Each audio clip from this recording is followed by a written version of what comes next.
we're going to continue to talk about some of the concepts and issues in vocal health that will allow you to have more permanent success with your high notes. So I'm talking today about the use of what we call the head voice, rather than the strong, powerful sounds that we have in our low voice or when we fully engage the voice. We're talking about the flexibility and the health of the head voice. Now, those of you who are already in career, of course, you know what I'm talking about. So I'm going to assume that whoever is watching my channel knows what the head voice is. But again, just for clarity, that is usually in a woman's voice. Head voice proper is E flat, E or F. That's an octave and a half above middle C. Okay. However, technically, head voice actually can begin right in the middle voice between C, the first octaves of C. Technically can begin as low as E flat in a passaggio note, which is technically the end of the chest voice. There's kind of two head voices. Now, the head voice, when you do the hum that I've shown, the hum is basically head voice function. Maybe that's why I like the hum. And it's the head voice that keeps the voice supple and flexible.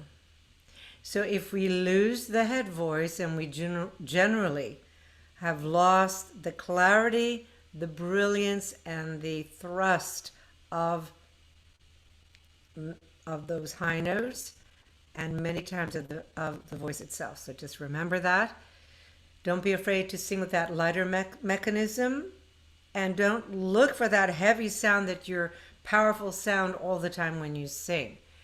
So when I worked with Madame Virginia Zeani, the great Romanian-Italian Bel Canto specialist and soprano, who you can find on YouTube singing gloriously, you know, she had wonderful words of wisdom, as well as a tremendous bel canto exercises that I was fortunate to learn during my graduate years at Indiana University, studying to be an opera stage director and also singing leading roles at the IU Opera Theater many years back.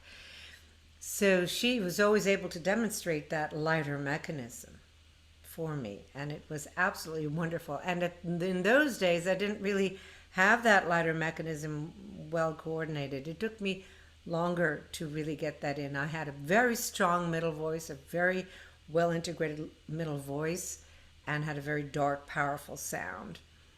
And over the years, I've learned how to do that head voice more and more and more successfully in the higher positions. So keep that in mind when you're practicing. And that's just my little tip for the day. Remember that if the head voice goes, then the health of the voice is in question.